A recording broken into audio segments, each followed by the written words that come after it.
Casa Madero, primera industria vitivinícola de la República, tiene el gusto y el honor de ofrecer a ustedes un nuevo programa de su serie Charlas Mexicanas.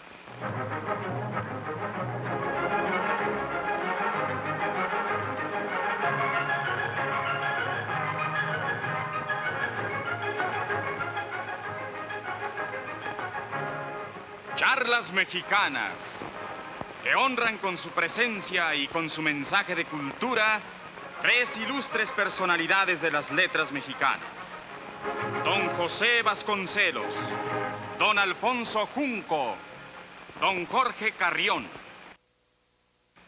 El licenciado Vasconcelos tiene la palabra. Deme la palabra al más joven de nosotros y después hablaremos los viejos. Ni tan viejo, no sé. Pues para mí, realmente la pregunta me ha dejado perplejo, porque mi juicio sobre las épocas históricas siempre se refiere a lo que significan social, económicamente, históricamente. Y sobre las personalidades, pues en realidad poco tengo que decir sobre sus valores personales, individuales, sobre sus méritos, en fin, de calidad, de gobernante transitorio y muy fugaz.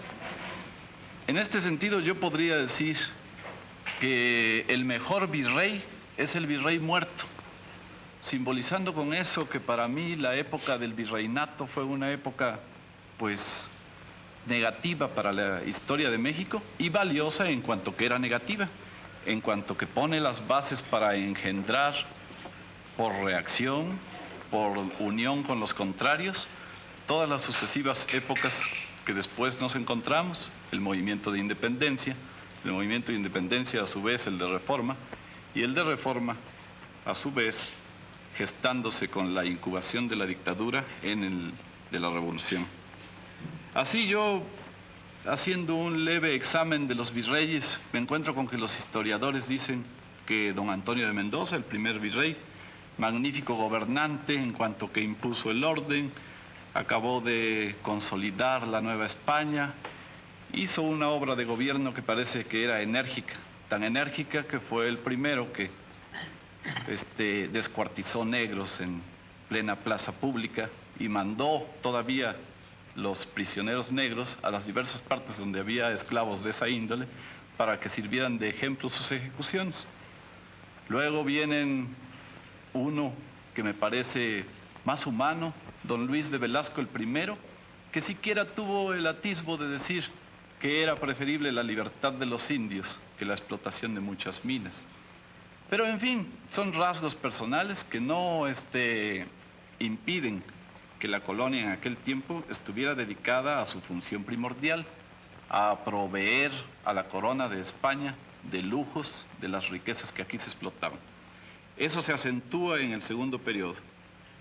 Después de la Casa de Austria, cuando empieza a gobernar los Borbones en España, se acentúa el periodo de los virreyes que consideran a México, a la Nueva España, como un simple campo de explotación. Y sin embargo, hay un historiador que nos dice que don Juan Vicente Güemes de Pacheco, segundo conde de Revillagigedo, era el mejor gobernante hasta la fecha en que él escribe, que es 1926, cuando ya había habido el movimiento revolucionario. Yo francamente estoy en un desacuerdo terrible con eso. El segundo conde de Revillagigedo empedró calles, hizo ordenanzas, administró bien la justicia, consideró a la Nueva España como de costumbre, como obra pública, como un simple ordenador de ciertos factores de administración pública, y se olvidó de que la Nueva España estaba habitada pues por grandes conjuntos de indios, de clases trabajadoras. Eso a mí me parece que entonces, para resumir, que ningún virrey se puede acreditar como un gobernante magnífico en el sentido de buen gobierno, en el sentido de hacer progresar a un país rápidamente, sino en el sentido negativo que ellos tuvieron de engendrar por oposición el movimiento de la independencia.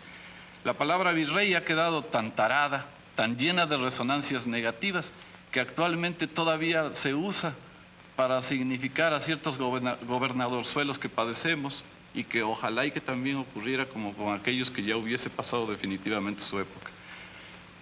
En resumen, no encuentro yo un virrey a quien adjudicarle el calificativo de un buen gobernante mexicano. Bueno, respecto de lo que ha dicho nuestro compañero, después contestaremos directamente la pregunta que se hace. Yo quisiera referirme a lo que ha dicho.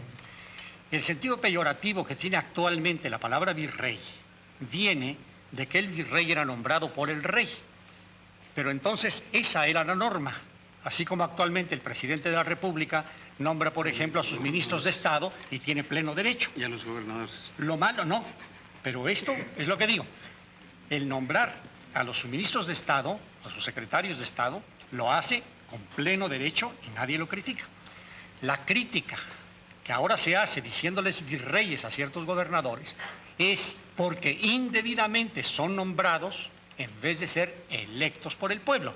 Entonces, la expresión peyorativa no viene de la función que los virreyes ejercitaban entonces, sino de la que indebidamente ejercitan ahora gobernantes que debían ser electos por el voto público y no lo son, sino designados. Eso en cuanto a esta expresión. Ahora, yo tampoco creo, sino exactamente creo lo contrario, que aquella época toda del virreinato entre nosotros, de la colonia, como se dice más generalmente, haya sido un periodo negativo. Creo al revés, que fue un periodo profundamente constructivo, que entonces se construyó la nacionalidad mexicana que antes no existía, porque evidentemente al llegar los españoles, la nacionalidad mexicana, como nosotros la entendemos, como subsiste actualmente con las evoluciones naturales que trae el tiempo, no existía. Simplemente los indígenas, unos peleados con otros, que ni siquiera formaban una unidad nacional ni por la lengua, ni por la religión, ni por las costumbres, ni por la concordia entre ellos, no eran la nación mexicana. La nación mexicana precisamente nació y se creó en todo ese periodo en que hubo el mestizaje étnico y el mestizaje espiritual. Así que yo estoy absolutamente en discordancia de esta opinión. Creo que fue una época profundamente constructiva, sin que eso quiera decir que todo lo que entonces se hizo sea bueno, ni muchísimo menos. No.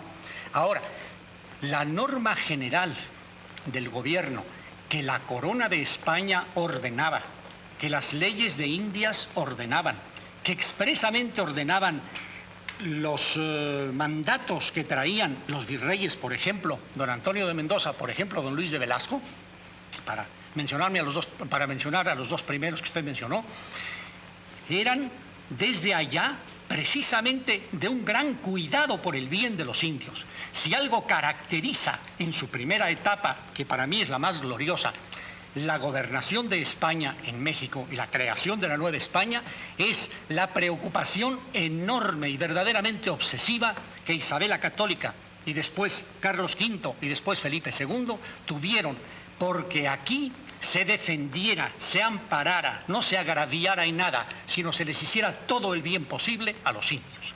Claro está que el desearlo, que el ordenarlo, que el dar instrucciones para ello, no indica que siempre se hiciera a la perfección, porque esto no cabe en lo humano. Pero precisamente don Luis de Velasco, que libertó una enorme cantidad de indígenas que contra la ley establecida habían sido hechos esclavos, entendiéndose muy bien que la esclavitud entonces era una institución generalmente aceptada en todo el mundo que llamamos civilizado, y don Luis de Velasco no hizo más que cumplir las instrucciones expresas que trajo de hacer esa liberación de los indígenas, de suerte que además de su valer personal, porque ciertamente fue un hombre de mérito, cumplió lo que se le ordenaba desde arriba, preocupándose por el bien de los indígenas en cuanto a su libertad como personas humanas. Y luego, en lo económico, a que usted aludía, lo mismo. En lo económico, las leyes de Indias y todas las reglamentaciones que por acá hubo tendieron a que el indio fuera mejorando y no fuera un individuo de explotación, una criatura de explotación de los demás. ¿Qué nos dice don Pepe? Pues yo tengo que referirme a uno de mis favoritos, mis héroes favoritos, que es don Antonio de Mendoza.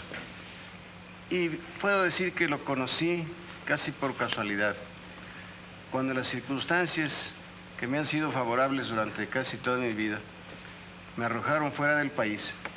Viví mucho tiempo rodando por universidades norteamericanas y pude romper esa costra que produce nuestra educación, de acuerdo con la cual el principio del mundo, el origen de la cultura es la guerra de independencia. Antes de Hidalgo no había nada, la historia universal comienza con el grito de Dolores. Yo también padecí esa enfermedad. Se me fue quitando en el extranjero y para concretar lo de Mendoza, debo decir que resulté muy amigo en la época en que trabajé en la Universidad de Chicago de un profesor Aitken. Quiero precisar el nombre porque es posible que el libro se encuentre en las librerías, por ejemplo, en la American Book. A-I-T-K-E-N, profesor Aitken, un norteamericano muy culto y miembro de estas facultades de historia americana, que han destruido en los Estados Unidos la leyenda negra que formaron los ingleses. Debemos a los universitarios americanos un cambio de panorama de nuestra historia total. Ellos nos han descubierto figuras precisamente como esta, de Antonio de Mendoza, sobre la cual mi amigo el profesor Aitken publicó un grueso volumen lujosamente impreso. Las conclusiones a que llega Aitken: es un historiador imparcial, vive de su carrera como todos los profesores universitarios yanquis, con facultades económicas para hacer un viaje cada año a algún país del mundo, de manera que no es un capitalista, no es un hombre de empresa, es un hombre dedicado al saber, como la mayoría de los profesores yanquis, que son ilustres. Pues, de acuerdo con la opinión de Aitken, el estadista más grande que ha producido el Nuevo Mundo, sin exceptuar a los estadistas norteamericanos, es Antonio de Mendoza. Después de un prolijo análisis de su labor, que yo no tendré tiempo de repetir, llega a esa conclusión: el estadista mejor de todos los tiempos en el Nuevo Mundo. Nunca el Nuevo Mundo ha tenido ningún presidente, ningún jefe de Estado, ningún general cuya labor administrativa se pueda comparar a la de Mendoza. Ahora bien, ¿quién era Mendoza? En primer lugar, Mendoza era de aquellos tipos del grupo que la historia ha llamado los conquistadores españoles del siglo XV. Esto quiere decir mucho, esto quiere decir más que los famosos hombres del Renacimiento, que eran condotieros, hombres de armas, hombres de letras, ambiciosos, geniales, que dominaban todas las ramas de la cultura. Los conquistadores españoles fueron algo más. Cada uno de ellos tuvo una vida prodigiosa. Mendoza pertenece a una familia que ha dejado su nombre inscrito en el mapa. Esto no lo han podido hacer sino unos cuantos ingleses, aparte de muchos españoles. Hay una provincia, la provincia más rica, más fértil, más simpática, o por lo menos la que yo conozco mejor de la Argentina, es la provincia de Mendoza, creada por un sobrino de don Antonio de Mendoza, que cuando fue al Perú en funciones de virrey, nombró a ese sobrino para que fuera a extender el imperio de la civilización hacia el sur y fundó la provincia de Mendoza, que es hoy una de las más prósperas de la Argentina y donde se produce el mejor vino del mundo que se produzca en América después del vino chileno. Muy superior al vino de California, por ejemplo, que es obra también en parte de Mendoza y de los virreyes, puesto que ellos empezaron a mandar vides y a iniciar aquellos cultivos que hoy tienen tanta importancia para la vida americana y para la vida civilizada. Un pueblo que no hace vino es un pueblo atrasado. Pues Mendoza es una de las mejores fuentes de vino de nuestros tiempos. Era una gran familia. Esto conviene insistir en hacerlo notar, porque otra de las invenciones de la leyenda negra es aquella de que España nos trajo a sus aventureros, a sus pillastres, es decir, la población española habría venido a colonizar nuestro país. Por lo menos en la clase de gobernante, España nos mandó a sus mejores, a sus aristócratas. ¿Y qué aristócratas? Como los Mendoza, según veremos enseguida.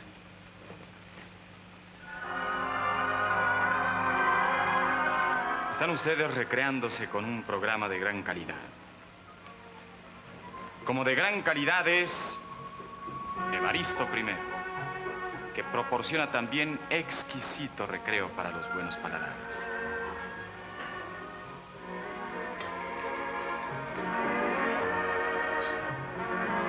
La gran calidad de Evaristo I constituye el supremo orgullo de Casa Madero, porque en Evaristo I se simbolizan como privilegio exclusivo 3 siglos y medio de experiencia vitivinícola.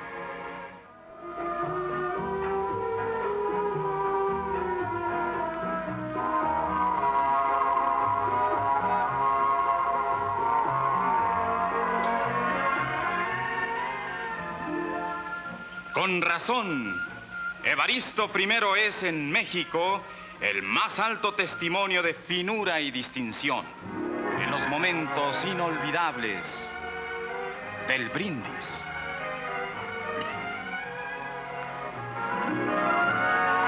Salud. Las hazañas de Mendoza ocupan un grueso volumen. Es posible que haya descuartizado negros. Hoy se decapitan blancos y no nos alarmamos mucho. De manera que son acciones, en el caso de Mendoza, no eran cosas personales, no obedecía a venganzas de carácter político, sino que eran los sistemas judiciales de la época todavía un poco bárbaros. En cambio, comenzó a cumplir Mendoza con una de las principales funciones del gobernante, que es no solo defender el territorio del país que recibe, sino ensancharlo. Esto es muy difícil en condiciones normales. Se dirá que la época les ayudó, pero supieron aprovechar la época. Antonio de Mendoza recoge toda la herencia formidable de Hernán Cortés y la acrecienta todavía más. En tiempos de Antonio de Mendoza entiendo que fue una expedición a la Florida para ayudar a echar fuera a los franceses de Haití, de manera que los mexicanos, el ejército mexicano por primera vez, riñe con un ejército europeo en Haití y lo derrota. En tiempo de Mendoza se mandaban expediciones al norte para alejar a los rusos de Alaska y, peor que los rusos, a los ingleses, que no pudieron ser contenidos sino mediante una transacción que puso a disposición de todas las navíos del mundo la bahía de Nantucket. Gracias a Mendoza, México se ensanchó por el Pacífico y logró conquistar las Filipinas, es decir, llevar la civilización cristiana a las fronteras del Asia. En fin, Mendoza pues, puede ser analizado como un continuador de la obra de Cortés y también como un modelo de gobernantes. Porque leía yo hace poco en ese magnífico libro que es La Historia de México del padre Bravo Ugarte, cómo Mendoza fue el primer encargado de las finanzas mexicanas y el fundador de nuestro sistema monetario. Mendoza puso a explotar las minas de plata y comenzó a acuñar moneda. Entre tantas cosas extraordinarias, fundamentales que hizo, está la creación de las casas de acuñación, de las casas de moneda. Fundó un tipo de moneda que hace un glorioso contraste de fracaso para nosotros con los tipos de la moneda actual. Mendoza nunca leyó a Keynes. Mendoza tenía nada más probidad y talento sano y fundó su moneda en lo que se funda, en lo único que puede darle valor a una moneda, el equivalente metálico. Hizo una moneda dividida en pesos, tostones, pesetas, etcétera, que pronto, antes de 50 años, se convirtió en la moneda del mundo. El peso mexicano, como todos sabemos, valía en aquella época más que el dólar, más que cualquiera otra de las monedas europeas. En cambio, en la época posterior, yo todavía recuerdo aquellos gritos bárbaros que se dieron, creo que en la Cámara, en tiempo de Calles, cuando se gritaba muere el oro y viva Calles. Y Calles mandó su oro al Banco de Londres y el Banco de Londres, influido ya por las doctrinas de Keynes, según las cuales no es necesario el respaldo monetario para sostener una moneda, pagaron cuando fueron a reclamar sus depósitos. Los próceres de la Revolución Mexicana, que habían intervenido en la combinación, les pagaron a la Keynes con papelitos de libra depreciada que ya no valían los $5 tradicionales, sino 3.80 o algún cambio artificial que se impuso durante la guerra. De suerte que, si es retroceso haber tenido un estadista, un perito de finanzas como Mendoza, ¿qué será sino el fracaso más absoluto y más vergonzoso el haber tenido que caer en esas aberraciones de gritar muere el oro y viva Calles? Mendoza fue pues un gobernante sensato, un gobernante humano, un gobernante que en todo lo que tocó, lo dejó impulsado, lo dejó en progreso, lo dejó en desarrollo. Eso es lo que se llama progreso. Hacer de una colección de tribus todavía muy retrasadas una nación que fue la primera del Nuevo Mundo hasta el siglo XIX, hasta el siglo XVIII, hasta que perdimos Texas, en una palabra. Los virreyes sí tenían puesta la vista en el norte, en la defensa del territorio de parte de los Estados Unidos. Nosotros, desde que nos hicimos república, nos olvidamos del enemigo, le dimos la espalda a los Estados Unidos, pero eso no evitó que nos acribillaran, porque nos faltó el sentido de estadistas, la visión del hombre internacional. Nos encerramos dentro de un círculo reducido y miserable del cual todavía no salimos. No quiero quitarles todo el tiempo. Pues yo creo que hay una contradicción franca entre nuestros puntos de vista. Y es que, claro, yo, por ejemplo, no justifico el imperialismo en la manera tan apasionada como usted acaba de hacer su defensa a través de la forma como Mendoza ensanchó las conquistas, porque en tal caso pues tendría yo que justificar el imperialismo yanqui, que ha tratado también de apoderarse de nuestro territorio, y cualquier imperialismo que operara en este mundo con eficacia, incluso el imperialismo, si se quiere llamarle así, de la URSS. No puedo hacer eso. Pienso además que hay otra enfermedad que también nos ha dañado mucho a los mexicanos, a grupos de mexicanos. Unos mexicanos creemos que México nace con la independencia. Otros mexicanos nos paramos en una etapa de nuestra evolución y después de la colonia ya no vemos nada favorable. Y otros mexicanos creemos que los tres periodos, el precortesiano, con sus culturas dispersas y como estuvieran, sus civilizaciones muy aisladas, pero que precisamente formaron el germen de nuestra República Federal, porque de ahí vino el que México, en la etapa en que se da a escoger su régimen republicano, escoge el régimen federal, y no de la pura imitación de los Estados Unidos, como se dice, sino de la necesidad de conjuntar todas aquellas tribus, todas aquellas razas que formaron la época precortesiana de México. Reuniendo esas tres épocas, para mí la etapa colonial es una antítesis negativa, insisto, que sirve precisamente para fomentar la reacción de los grandes movimientos que nos van dando consistencia, que nos van dando impulso y que nos van elevando a etapas cada vez más aventajadas. Yo simplemente digo esto, que el imperialismo tiene muchos defectos, pero ya que es un fenómeno histórico, prefiero estar dentro de él y ser de los imperialistas y no de los vencidos y de los esclavos. Pero usted es mexicano, don José. Pero hay otra cosa, Pero no. la Nueva España también era mexicana. Perdone, hay otra cosa. Yo creo que no es justa la palabra imperialismo para aquellas expediciones que hacían en aquella época por regiones absolutamente desconocidas. Muy bien dicho. Eran realmente exploradores geográficos. Es que los eran hombres los conocían perfectamente. No, que iban a conocer. Pero Eran iban a dueños de conocer. ellas. No. Hasta Alaska. No, de ninguna manera, de ninguna manera. Si eran expediciones que hacían para conocer la tierra. Usted sabe que todavía en el siglo XVI creían que Yucatán era una isla. Naturalmente, son los que llegan, van andando, van recorriendo aquello, se hacen exploraciones. Que habían tenido el emporio maya, por supuesto.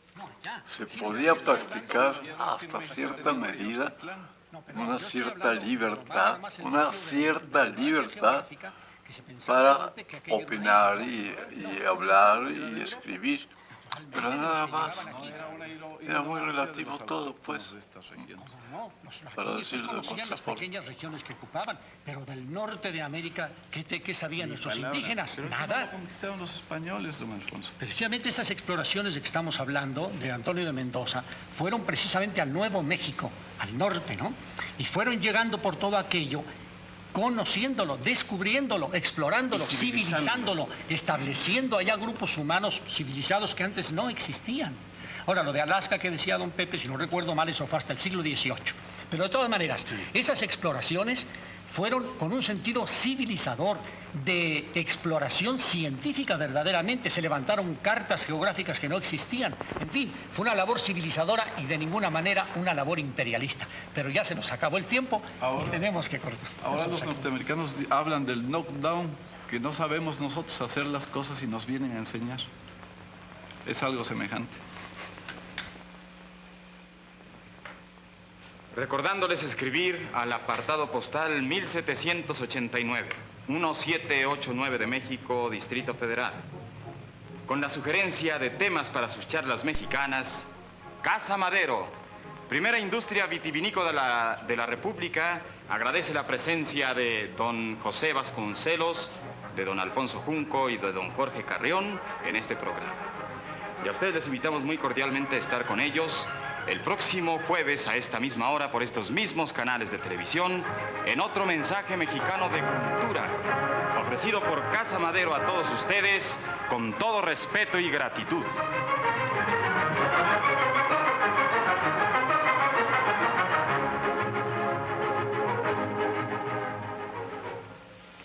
Dirección de José Morris, una producción de Anuncios Modernos, Sociedad Anónima.